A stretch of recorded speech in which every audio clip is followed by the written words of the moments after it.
Hello and welcome to Follow the Money. I'm Raine Musñgi. Join us as we explore the tools and insights you need to jumpstart your financial journey.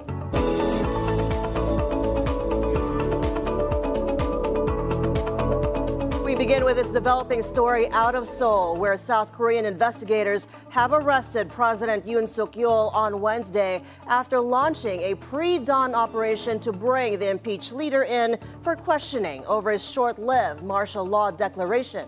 The arrest makes Yoon the first incumbent president in the country's history to be taken into custody. The Corruption Investigation Office, or CIO, for high-ranking officials had been looking to bring in Yoon into custody after the president repeatedly defied summons to appear for questioning. CIO investigators abandoned their first attempt to arrest him on January 3rd after a nearly 6-hour standoff due to resistance from Yoon's security team. The investigators can hold the president for 48 hours and are likely to question him at their office in Gwacheon near Seoul. The team needs to request for another warrant if they want to keep him detained for up to 20 days beyond the initial arrest. The Korean Kospi and Korean won still relatively flat at the news. We'll bring you more details as they become available here on the Bilyonaryo news channel. Meanwhile, the United States has banned imports from another tranche of Chinese companies over alleged human rights abuses involving the Uyghurs. The Department of Homeland Security said on Tuesday the bans target 37 textiles, mining, and solar companies. Companies include Hwafu Fashion Company, one of the world's largest textile manufacturers, and 25 of its subsidiaries, which the U.S. has linked to forced labor practices in China's cotton industry. The newly listed companies also include Donghai JA Solar Technology Company, which develops solar energy products with polysilicon made in Xinjiang, and Hongyuan Green Energy Company, which sources polysilicon from the region. That's according to the U.S. Zijin Mining Group and 3 of its subsidiaries, which source and extract zinc, copper, and metals from the region, are among the mining companies. The latest additions bring the total number of companies on the list to 144 since the Uyghur Forced Labor Prevention Act was signed into law in December 2021. There has yet to be any response from the Chinese embassy in Washington or those companies. Mexico's new president, Claudia Sheinbaum, may avoid tariffs expected to be slapped against Mexico when Donald Trump is inaugurated as president next week. Experts and former diplomats say she presented concrete results that could help show that Mexico is serious about cooperating with the U.S. on migration, security, and China. Sheinbaum has intensified an already historic crackdown against migrants traveling toward the U.S. border by detaining an unprecedented 475,000 migrants between October and December. Her government has also seized a record 1,100 kilograms of illicit fentanyl, unveiled new tariffs against some Asian goods, and confiscated counterfeit Chinese products in several Mexican cities. These measures are enough to set the ground and to set a higher floor in the upcoming negotiations and to avoid tariffs maybe on day one. Trump will be very maximalist in several of his demands on all of these fronts. And these threats, even if avoided, will be there throughout the first 100 days of his presidency very saliently. But to be honest, throughout the entirety of 2025 and maybe well into 2026, as Mexico has to deal with mounting pressures and demands from the U.S. on immigration, security, and trade. Mexico's former chief negotiator for the United States, Mexico, and Canada agreement said Sheinbaum's position has most likely been to negotiate with Trump's government. But he believes she will not shy away with retaliation if tariffs are raised. President Sheinbaum did the right thing in saying, let's not concentrate on tariffs or hurting each other's economy. Let's concentrate on sitting down, giving Mexico a chance to explain to the new administration in the U.S. what Mexico's doing, both on immigration and on security. and then start a constructive dialogue with a work plan and specific objectives and timelines. I think it's been very clear, if there is an increase in tariffs come January 20th or any time after that, Mexico will have to answer as well. It reserves its right to choose the products or where it would retaliate. And there is an awareness in the Mexican government that we don't want it to come to that, right? The idea here by the Mexican government is to diffuse the tariff threat between now and January 20th, to at least get to January 20th with an agreement that there is already work in progress. Hopefully, we have not had any official information. Economists say the devastating fires in the Los Angeles area are likely to put modest pressure on the U.S. national economy in the near term, but are unlikely to derail strong forward momentum. Forecasters believe the fire's destruction of property and job market disruptions could put upward pressure on inflation.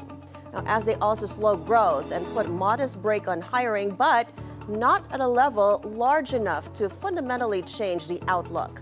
The total size of U.S. domestic product was just shy of $30 trillion in 2023. Goldman Sachs economists concurred and said that past natural disasters offer clues for what to expect. They foresee a 0.2 percentage point drag on first quarter growth, assuming that is not offset by rebuilding related activity.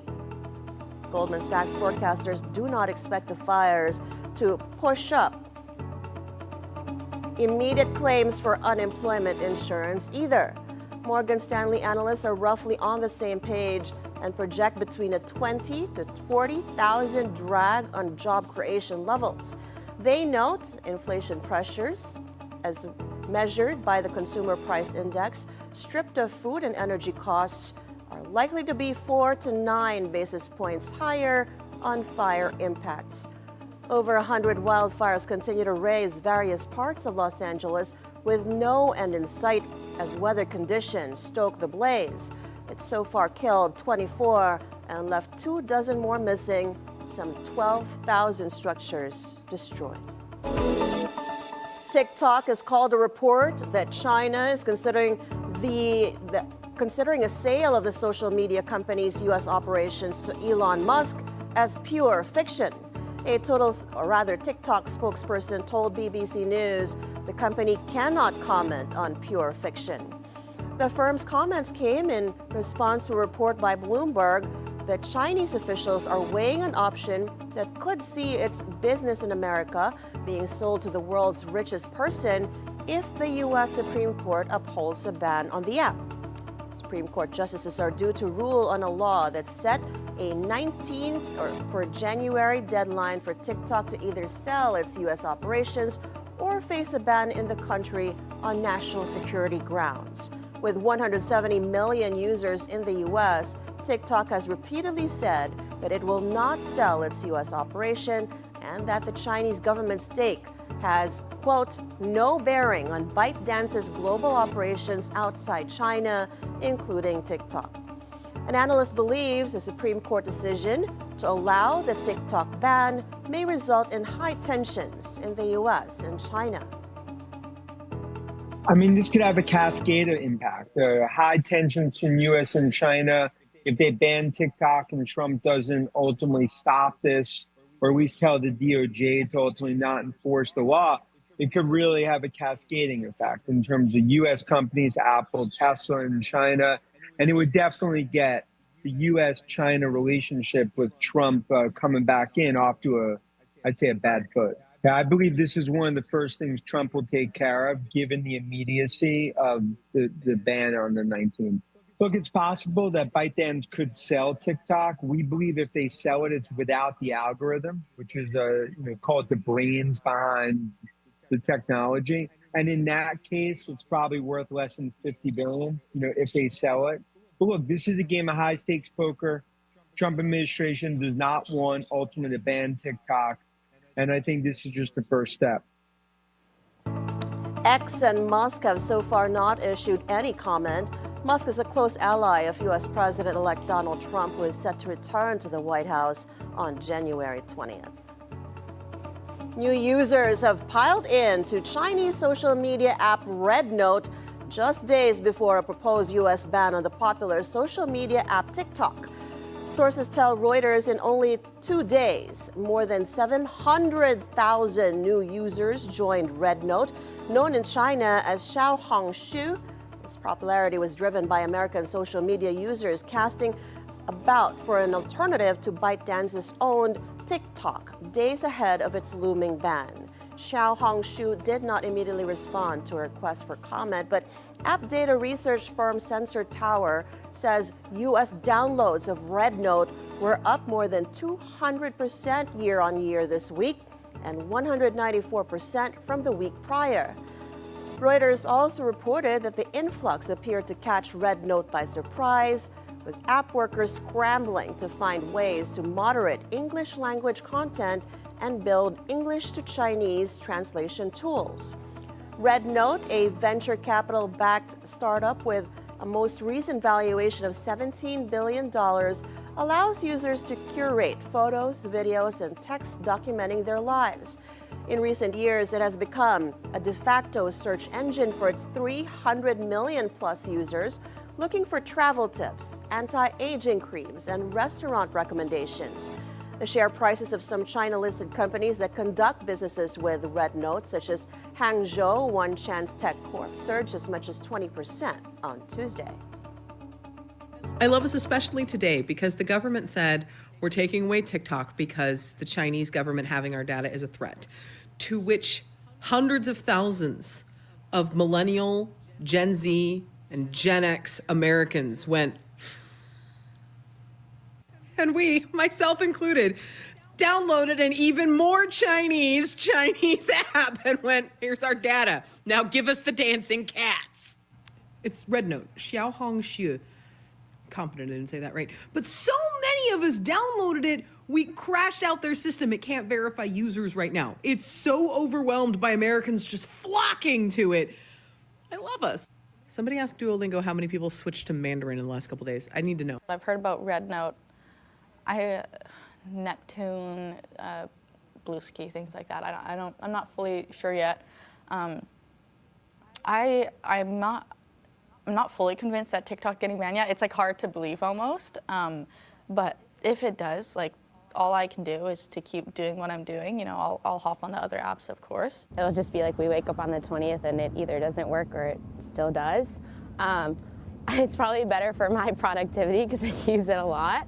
But also I know a lot of people rely on the app, like influencers, and a lot of brands do a lot of marketing through TikTok. And I definitely hear about a lot of like restaurants, cafes, products through TikTok. So I'm curious to see kind of what the impact would be on a lot of people that rely on that for their primary source of marketing. Let's ban TikTok then, because it's like TikTok is completely accelerating brain rot, so excited to see it banned, honestly. Business and economy news from around the country in a moment. Stay on BNC and follow the money.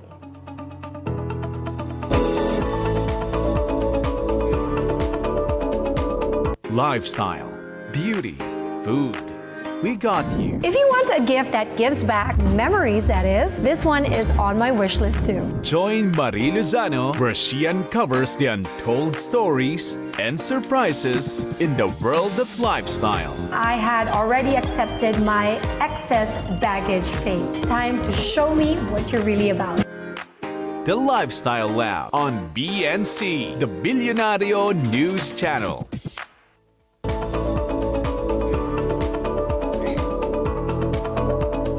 In news here at home, the Bureau of Internal Revenue exceeds its 2024 collection target of 2.8 trillion pesos. Preliminary figures show this is the first time in 2 decades that the Philippine Tax Agency has hit its collection goal.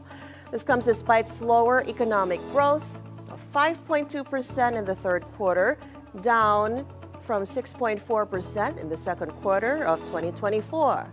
The milestone is credited to the reforms initiated by Commissioner Romeo Lumagi Jr., including a nationwide ISO certification for crucial processes to tackle tax evasion. Country's debt continues to rise in November, exacerbated by a weak peso and high borrowing costs. Sujin Kim tells us more. The Philippines' national debt hit a record high of 16.09 trillion pesos as of November 2024.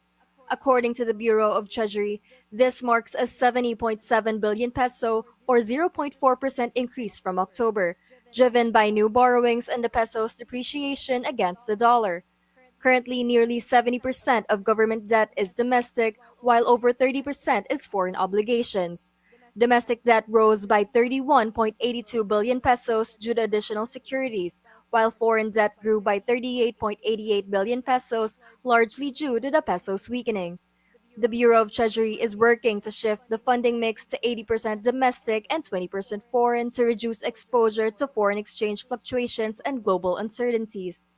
National Treasurer Sharon Almanza clarified that the Philippines remains far from breaching the 70% debt sustainability threshold, currently at less than half that figure. Economists also note that the rise in outstanding debt aligns with fiscal targets. Hindi siya cause of concern kasi may plano or planado or may programa ang ating deficit and debt figures.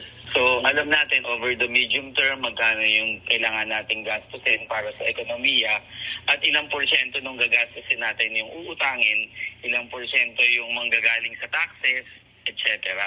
So it's not a cause of concern in a negative way. We are always concerned about the figures, but ang maganda dito, better than expected yung figures. If you will look at the DTR press release, sinasabi nila na yung debt na figures lower than the program. So in the end, kung ano yung pinlano natin na priorities na gastusin, na amount na dapat gastusin at yung uutangin ay on track tayo. The government aims to achieve a 60.6% debt to GDP ratio by 2028. While pre-pandemic levels were below 40%, the Philippines had to borrow heavily to fund essential services like vaccines. Ang debt figures natin ay tinatawag na stock of debt, meaning nag-accumulate yan over time. Tapos, pagka hindi mo babawasan yung principal, interest lang ang babayaran mo, talagang lalaki at lalaki. Pero ang maganda dito is, pati principal, tinatry nating bawasan over time para talagang over time yung debt over GDP ay magpipik sometime in the next few years, tapos bababa na siya. However, think tank Ibon Foundation warns that the rising debt could become a heavy burden on future generations.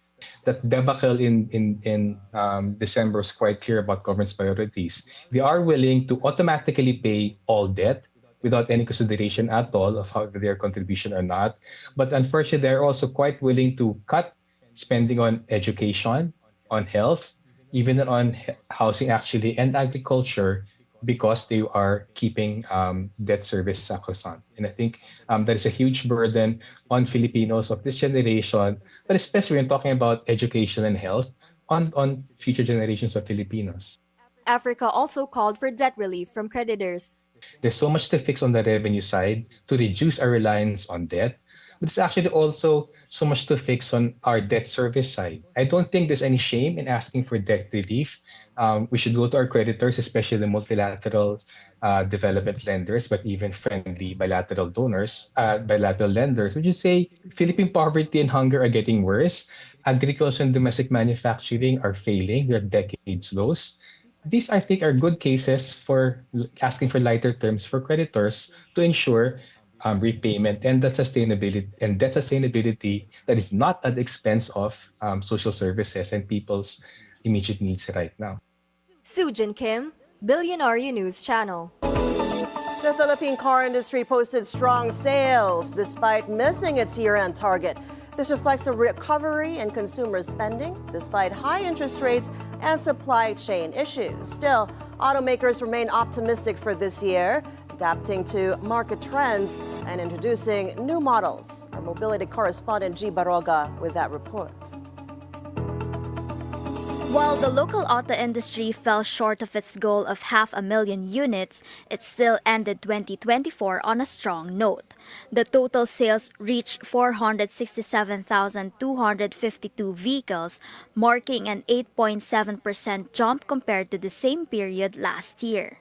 A joint report from the Chamber of Automotive Manufacturers of the Philippines, Inc. or CAMPI and the Truck Manufacturers Association shows that passenger cars made up 26% of the market with 120,770 units sold, up by 11% from 2023. Commercial vehicles dominated with a 74% market share, totaling 346,482 units, an 8% increase over last year. The Asian utility vehicle segment continues to impress, claiming 24% of the market with 81,818 units sold, 34% higher than in 2023. Light commercial vehicles, a steady performer, sold a total of 253,412 units. In December alone, 42,044 vehicles were sold, reflecting a 2.8% increase from November. CAMPI President Romel Gutierrez says this solid performance shows the resilience of the industry and assures that it remains locked in a growth path in 2025. Toyota, led by the Bilyonaryo T family, tightens its grip on the top spot with a 47% market share, selling 218,019 units.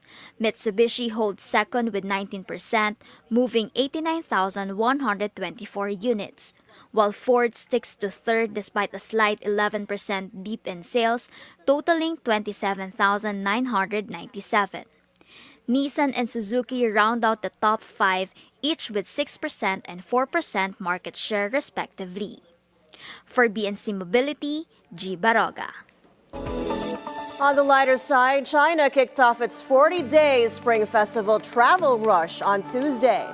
Travelers at Beijing Railway Station were excited to return home.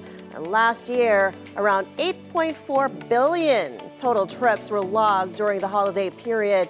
Authorities expect an increase in journeys this year, estimating a record 9 billion domestic trips will be made. Expressed optimism, or rather some Chinese residents expressed optimism for the upcoming Lunar New Year holiday. This year's Spring Festival comes at a time when China's economy is in the doldrums, struggling to recover from 3 years of pandemic control and hamstrung by a prolonged property market crisis. Exports are a bright spot in growth, but face possible new U.S. tariffs when Donald Trump takes office this month. Some Beijing residents hope the economy will improve. If the economy does get better, I will have a better chance of finding a job, and I won't have to go back to study for a master's or doctoral degree. And if the economy improves, my father's bonus won't be cut in half. Everything else it's fine, I think. Is pretty good. In my hometown, they've started decorating with lights, and in Beijing, I can see the city has started too. It's beautiful.